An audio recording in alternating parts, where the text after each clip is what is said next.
Hi guys, welcome to our YouTube channel Bong views. আমি শিলাজিৎ, আমি সুদীপ্তা। আপনারা যারা এখনো পর্যন্ত আমাদের চ্যানেলটা সাবস্ক্রাইব করেনি তারা প্লিজ এক্ষুনি আমাদের চ্যানেলটা সাবস্ক্রাইব করে নেবেন আর নোটিফিকেশন বেল অন করে অল করে নেবেন পরবর্তী ভিডিওগুলোর জন্য নোটিফিকেশন পেতে। আর যারা আমাদের চ্যানেলটা সাবস্ক্রাইব করেছেন তাদেরকে অসংখ্য ধন্যবাদ। আর পছন্দ হলে অবশ্যই ভিডিওগুলোকে লাইকও করবেন। আজকে আমরা নিয়ে চলে এসেছি আবার একটা ইসলামিক ভিডিও নিয়ে, যার টাইটেল হচ্ছে মৃত্যুর পর আত্মা কোথায় যায়, মুমিন ব্যক্তির মৃত্যু কেমন হবে, কবরের প্রথম রাত, এবং চ্যানেল নেম হচ্ছে এমডি ভয়েস টিভি। তো এটাও বেশ ইন্টারেস্টিং মনে হলো, তার জন্য নিয়ে আসা। তো চলুন দেখে নিই ভিডিওটা। আর ভিডিওটা যদি কপিরাইট ক্লেমের জন্য ব্লক হয়ে যায় তাহলে সম্পূর্ণ ভিডিওটা আপনারা আমাদের ফেসবুক বা ইনস্টাগ্রাম পেজে পেয়ে যাবেন। আর ফেসবুক বা ইনস্টাগ্রাম পেজের লিংক আপনারা আমাদের ডেসক্রিপশন বক্সে ফার্স্ট পিন কমেন্ট থেকে পেয়ে যাবেন। তাহলে চলুন সবাই মিলে ভিডিও দেখা শুরু করি। আসসালামু আলাইকুম বন্ধুরা, আশা করি আপনারা সকলেই ভালো আছেন আর আপনারা দেখছেন এমডি ভয়েস টিভি। বন্ধুরা, আজকের এই ভিডিওতে আমরা বলবো যে মৃত্যুর পর আত্মা কোথায় যায় এবং তার সাথে ঠিক কি কি ঘটনা ঘটে সেই সম্পর্কে একটি বিস্ময়কর ঘটনা, যা শুনে আপনার মন ছুঁয়ে যাবে ইনশাল্লাহ। তাই ভিডিওটি একবারে শেষ পর্যন্ত দেখবেন। একদিন নবী করিম রাসূল সাল্লাল্লাহু আলাইহি সাল্লামের একজন সাহাবী মারা গেলেন। রাসূল পাক সাল্লাল্লাহু আলাইহি সাল্লাম ওনার জানাজা পড়ালেন। তারপর একদল সাহাবী মৃতদেহ কবর দেওয়ার জন্য কবরস্থানে নিয়ে আসলেন। সবার সাথে আমাদের নবী রাসূল সাল্লাল্লাহু আলাইহি সাল্লাম হেঁটে হেঁটে আসলেন। কবরস্থানে এসে দুইজন সাহাবী কবর খুঁড়তে শুরু করলেন। কবরস্থানে উপস্থিত সবাই মৃতদেহকে ঘিরে বসে আছেন। কবর খনন শেষ না হওয়া পর্যন্ত অপেক্ষা করছেন। সবাই চুপচাপ, নীরব ও শান্ত একটি পরিস্থিতি। নবীজি গভীর মনোযোগ দিয়ে কবর খোঁড়া দেখছিলেন। একটু পর তিনি সবার দিকে তাকিয়ে জিজ্ঞেস করলেন, তোমরা কি জানো মানুষ মারা যাওয়ার পর তার আত্মার কি হয়? সবাই খুব আগ্রহ নিয়ে নবীজি সাল্লাল্লাহু আলাইহি ওয়াসাল্লামকে বললেন, ইয়া রাসূলুল্লাহ, আমাদেরকে বলুন। সাহাবীদের কথা শুনে নবীজি একটু চুপ করে থাকলেন। সবাই ওনার কাছে এসে ঘিরে বসলেন। মৃত্যুর পর আত্মার কি হয় এই তথ্য তাদের জানা ছিল না, আর সেটা নবীজির মুখে শুনবেন কত বড় সৌভাগ্য। তাই শোনার জন্য সবাই অধীর আগ্রহে নবীজির কাছে এসে বসলেন। তিনি একবারে কবরের দিকে তাকিয়ে মাথাটা তুলে আকাশের দিকে তাকালেন। তারপর তিনি গল্পের মতো করে বলতে শুরু করলেন। তিনি বললেন, শোনো, মানুষ যখন একেবারে মৃত্যুসজ্জায় তখন সে মৃত্যুর ফেরেশতাকে দেখে ভয় পেয়ে যায়, কিন্তু যে বিশ্বাসী ও ভালো মানুষ তাকে মৃত্যুর ফেরেশতা হাসি মুখে সালাম দেন, তাকে অভয় দেন এবং মাথার পাশে এসে ধীরে ও যত্ন করে বসেন। তারপর মৃতপ্রায় মানুষটির দিকে তাকিয়ে বলেন, হে পবিত্র আত্মা, তুমি তোমার পালনকর্তার ক্ষমা ও ভালোবাসা গ্রহণ করো এবং এই দেহ থেকে বের হয়ে আসো। মুমিনের আত্মা যখন দেহ থেকে বের হয়ে আসে তখন সে কোনো ধরনের ব্যথা ও বেদনা অনুভব করে না। নবীজি আরও একটু ভালো করে উদাহরণ দিয়ে বললেন, মনে করো একটা পানির জগ কানায় কানায় পূর্ণ হয়ে যাওয়ার পর উপর থেকে এক ফোঁটা পানি যেমন নিঃশব্দে উপর থেকে নিচে নেমে আসে, ঠিক তেমনি নীরবে ও কষ্ট ছাড়াই আত্মাটি তার দেহ থেকে বের হয়ে আসে। সেই সময় দুইজন অন্য ফেরেশতা বেহেশত থেকে খুব সুগন্ধি মাখানো একটা নরম সুতার সাদা চাদর নিয়ে আসেন এবং তার আত্মাটিকে সেই চাদরে আবৃত করে আকাশের দিকে নিয়ে যান। তারা যখন আকাশে পৌঁছেন তখন অন্য ফেরেশতারা সেই আত্মাটিকে দেখার জন্য এগিয়ে আসেন। কাছে এসে সবাই বলেন, সুবহানাল্লাহ, কত সুন্দর আত্মা, কি সুন্দর তার ঘ্রাণ। তারপর সবাই জানতে চান এই আত্মাটি কার। উত্তরে আত্মা বহনকারী ফেরেশতা বলেন, উনি হলেন ফুলান ইবনে ফুলান। নবী আরবিতে বলেছেন, বাংলায় হলো অমুকের সন্তান অমুক। বাকি ফেরেশতাগণ তখন আত্মাটিকে সালাম দেয়। তারপর আবার জিজ্ঞেস করে, উনি কি করেছেন, উনার আত্মায় এত সুঘ্রাণ কেন? তখন আত্মা বহনকারী ফেরেশতাগণ বলেন, আমরা শুনেছি মানুষজন নিচে বলাবলি করছে উনি একজন ভালো মানুষ ছিলেন, আল্লাহর ভালো বান্দা, অনেক দয়ালু, মানুষের অনেক উপকার করেছেন। এতটুকু বলার পর নবীজি একটু থামলেন। তারপর সবার দিকে ভালো করে দৃষ্টি দিয়ে ওনার কণ্ঠটা একটু বাড়িয়ে বললেন, এই কারণেই বলছি, সাবধান, তোমরা কিন্তু মানুষের সাথে কখনো খারাপ ব্যবহার করবে না। তুমি মারা যাওয়ার পর মানুষ তোমার সম্পর্কে যা যা বলবে এই আত্মা বহনকারী ফেরেশতারাও আকাশে গিয়ে ঠিক একই কথা অন্যদেরকে বলবে। এই কথা বলে তিনি আবার একটু চুপ করলেন এবং কবরটার দিকে দৃষ্টি দিলেন। এরপর আবার বলতে শুরু করলেন, এই সময় মানুষ যখন পৃথিবীতে মৃত দেহকে কবর দেওয়ার জন্য গোসল দিয়ে প্রস্তুত করবে তখন আল্লাহ তাআলা আত্মা বহনকারী ফেরেশতাদেরকে বলবেন, যাও, এখন তোমরা আবার এই আত্মাকে তার শরীরে দিয়ে আসো। মানুষকে আমি মাটি থেকে বানিয়েছি, তাই মাটির দেহেই তার আত্মাকে আবার রেখে আসো। সময় হলে তাকে আমি আবার পুনরায় জীবন দিব। তারপর মৃতদেহকে কবরে রেখে যাওয়ার পর দুইজন ফেরেশতা আসবেন। তাদের নাম মুনকার ও নাকির। তারা মৃতের সৃষ্টিকর্তা তার ধর্ম ও নবী সম্পর্কে জিজ্ঞেস করবেন।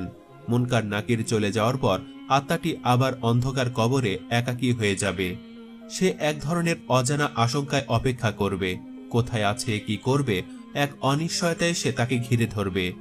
এমন সময় সে দেখবে খুব সুন্দর একজন তার কবরে তার সাথে দেখা করতে এসেছেন। তাকে দেখার পর আত্মাটি ভীষণ মুগ্ধ হবে। এত মায়াবী ও সুন্দর তার চেহারা সে জীবনে কোনোদিন দেখেনি। তখন আত্মাটি তাকে দেখে জিজ্ঞেস করবে, তুমি কে? সেই লোকটি বলবে, আমি তোমার জন্য অনেক বড় সুসংবাদ নিয়ে এসেছি। তুমি দুনিয়ার পরীক্ষায় উত্তীর্ণ হয়েছ। তোমার জন্য আল্লাহ তাআলা জান্নাতের ব্যবস্থা করেছেন। তুমি কি সেটা একটু দেখতে চাও? আত্মাটি ভীষণ খুশি হয়ে বলবে, অবশ্যই আমি দেখতে চাই, আমাকে একটু জান্নাত দেখাও। লোকটি বলবে, তোমার ডান দিকে তাকাও। আত্মাটি তখন ডানে তাকিয়ে দেখবে কবরের দেয়ালটি সেখানে আর নেই। সেই দেয়ালের দরজা দিয়ে অনেক দূর সুন্দর বেহেশত দেখা যাচ্ছে। বেহেশতের এই রূপ দেখে আত্মাটি অনেক মুগ্ধ হবে ও প্রশান্তি লাভ করবে এবং সেখানে যাওয়ার জন্য অস্থির হয়ে লোকটিকে জিজ্ঞেস করবে, আমি সেখানে কখন যাব, কিভাবে যাব? তখন লোকটি মৃদু হেসে বলবেন, যখন সময় হবে তখনই তুমি সেখানে যাবে ও থাকবে। আপাতত শেষ দিবস পর্যন্ত তোমাকে অপেক্ষা করতে হবে। তবে ভয় পেও না, আমি তোমার সাথে আছি। তোমাকে আমি সেই দিন পর্যন্ত সঙ্গ দিব। আত্মাটি তখন তাকে আবারও জিজ্ঞেস করবে, কিন্তু তুমি কে? তখন লোকটি বলবে, আমি তোমার এতদিনের আমল। পৃথিবীতে তোমার সব ভালো কাজের, তোমার সব পুণ্যের রূপ আমি। আজ তুমি আমাকে একজন সঙ্গীর মতো করে দেখছো। আমাকে আল্লাহ তাআলা তোমাকে সঙ্গ দেওয়ার জন্যই এখানে পাঠিয়েছেন। এই কথা বলে লোকটি আত্মাটির ওপর যত্ন করে হাত বুলিয়ে দিবেন এবং বলবেন, হে পবিত্র আত্মা, এখন তুমি শান্তিতে ঘুমাও, নিশ্চিন্তে বিশ্রাম নাও।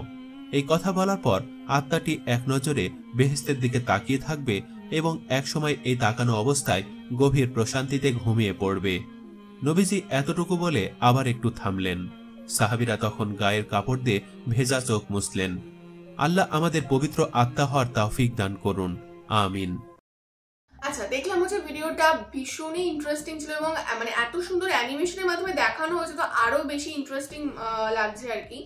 তো এখানে পুরো বিস্তারিতভাবে আমরা জানলাম যে কেউ যখন মারা যায়, সে যদি ভালো মানুষ হয়ে থাকে তাহলে ফেরেশতাও তার সাথে ভালোভাবে ব্যবহার করে এবং মানে একদমই ব্যথা বেদনা লাগে না এবং আত্মা মানব দেহ থেকে বেরিয়ে আসে এবং ফেরেশতার সাথে হচ্ছে স্বর্গের উদ্দেশ্যে রওনা হয়। কিন্তু এদিকে যখন পৃথিবীতে তাকে কবর দেবে বলে প্রস্তুতি নেওয়া হয়, তখন আবার ফেরেশতারা তাকে তার মানব শরীরে বা মানব দেহে ফিরিয়ে দেয়। তো তারপরেই হচ্ছে তার যখন হুঁশ আসে, সে সামনে আরেকজন মানে অদ্ভুত সৌন্দর্য মুখমণ্ডলী যুক্ত একজন মানুষকে দেখতে পায় এবং সে জানতে পারে যে সে এতদিন যা যা ভালো কাজ করে গেছে তারই একটা প্রতিরূপ হিসাবে সেই মানুষটি, এবং সে যেহেতু জান্নাতি হবে তো তাকে জান্নাতের দর্শন করায় এবং সেই মৃত মানুষটি জান্নাতে যাওয়ার জন্য উদ্গ্রীব হয়ে ওঠে। তো তখন তাকে আরেকজন যে মানুষ ছিল সে তাকে বলে যে তুমি অবশ্যই যথা সময়ে যথা জায়গায় যাবে, কিন্তু তোমাকে অপেক্ষা করতে হবে এবং ততদিন আমি তোমার সঙ্গ দেবো। এবং এইভাবে সেই মৃত মানুষটি হচ্ছে জান্নাত দেখতে দেখতে ঘুমিয়ে পড়ে এবং আমরা এখানে আশা রাখি যে যখন কিয়ামতের দিন আসবে, যখন হচ্ছে কে ভালো কে খারাপ বা কে জান্নাত এবং কে জাহান্নামে যাবে বিচার হবে, সেদিন প্রত্যেকে তার যোগ্য জায়গায় পৌঁছাবে। এটা জিস্ট আমরা বুঝতে পারলাম। কিন্তু এখানে আমার কিছু প্রশ্ন রয়েছে যে মানুষের কর্মের উপর যখন নির্ভর করে, এবং এখানে যেটা বললো যে প্রথমে যখন আর কি মানে সেই মানুষের থেকে তার আত্মাকে নিয়ে যাওয়া হবে ওপরে এবং তলায় নিচে আর কি মানে পৃথিবীতে মানুষেরা যে ধরনের কথাবার্তা বলবে তাকে নিয়ে, মানে তিনি কেমন কাজ করেছেন, তো সেইটা নিয়ে আর কি এমনিতেও হয়ে থাকে যে কেউ মারা গেলে সে কতটা ভালো মানুষ ছিল বা কি খারাপ মানুষ ছিল সেই নিয়ে আলোচনা করে থাকি আমরা। তো সেই অনুযায়ী সেখানে তার পরিচিতি পাবে এবং পরবর্তীকালে যখন তিনি মানে তার আত্মা যখন আবার দেহে ফিরে আসবে এবং তার সাথে যিনি দেখা করতে আসছেন সেই হচ্ছে তার ভালো কর্মের, এখানে যেটা বলা হলো তার প্রতিরূপ, এবং তিনি অসম্ভব সুন্দর দেখতে হচ্ছে। তো যিনি খারাপ কাজ করবেন তো তার কি এই প্রতিকৃতিটা কি সেই রকমই খারাপ দেখতে হবে? এখানে আমরা মনে হয় দুটো অ্যাসপেক্টে দেখালে বোধহয় ভালো হতো, মানে এখানে ভালো আত্মা হিসেবে দেখানো হয়েছে। এটা একটা প্রশ্ন রয়েছে এবং আরেকটা প্রশ্ন রয়েছে যে ডান দিকে ঘুরে তিনি জান্নাত দর্শন করালেন, কারণ হচ্ছে তিনি ভালো মানুষ ছিলেন, তো তাহলে কি খারাপ মানুষ হলে জাহান্নাম? হ্যাঁ, মানে উল্টো দিকে আর কি বাঁ দিকে ঘুরে আর কি জাহান্নাম দেখাবেন নাকি সেটাও আপনারা জানাবেন। এবং আরেকটা জিনিস হচ্ছে যে মানে এই যে আত্মাটা ফিরে এলো এবং মানে যেটা চেতনা আর কি যেটা বলা হচ্ছে সেটা যখন ফিরে আসছে, তো সেখানে ধরুন মানে আমার আর কি যে মানে অসম্পূর্ণ সুপ্ত ইচ্ছা বা অসম্পূর্ণ কাজগুলো আর কি রয়ে যাচ্ছে পৃথিবীতে, তো সেটা কি আমি আবার করতে পারতাম না? মানে এই ব্যাপারটা আমার ঠিক কেমন মানে একটু মানে বুঝতে পারলাম না। মানে নাকি সে এতই সুন্দর জান্নাত দেখে ফেলছে বলে তার আর এই পৃথিবীর মোহ ত্যাগ হয়ে যাচ্ছে, কিন্তু যিনি জান্নাত না দেখে জাহান্নাম দেখছে, তো তার ক্ষেত্রে তো এটা হতেও পারে যে সে পৃথিবীতে আবার থাকতে চায়। তো এই বিষয়টা একটু আপনারা একটু জানাবেন। আমার মনে হয় হয়তো চেতনা ফিরে আসছে কিন্তু জীবনী শক্তি তারা ফিরে পাচ্ছে না, মানে কবর ভেদ করে উঠে দাঁড়ানোর মতো ক্ষমতাটা তাদের শারীরিক বলটা আর পাচ্ছে না। হ্যাঁ, বোধহয় শুধু মস্তিষ্কটাই চলমান, এরকম কিছু একটা হতে পারে। এটা আপনারা জানাবেন, এটা একদমই আমরা জানি না এই বিষয়টা। আর হ্যাঁ, ও যেটা বলে এটা তো পয়েন্ট রাখে, কারণ মানে অনেকেরই যে শান্তির মৃত্যু তা তো না, অনেকে অনেক রকম লাইফের স্টেজে গিয়ে তাদের মৃত্যু হয়, অনেক কিছু তাদের ইনকমপ্লিট থাকে, অনেক সুপ্ত বাসনা তাদের অধরাই থেকে যায়। তো সেই সমস্ত মানুষরা তো চাইবে যে পৃথিবীতে তারা যাতে কাজটাকে সম্পূর্ণ করুক। তো তাদের ক্ষেত্রে কি এই ব্যাপারগুলো আপনারা একটু বলবেন। এবং আর একটাও প্রশ্ন, যে যখন আত্মাকে আমি নিয়েই আসবো তাহলে আমি নিয়েই বা যাবো কেন, মানে এই কনসেপ্টটা আমার একটু কেমন লাগলো।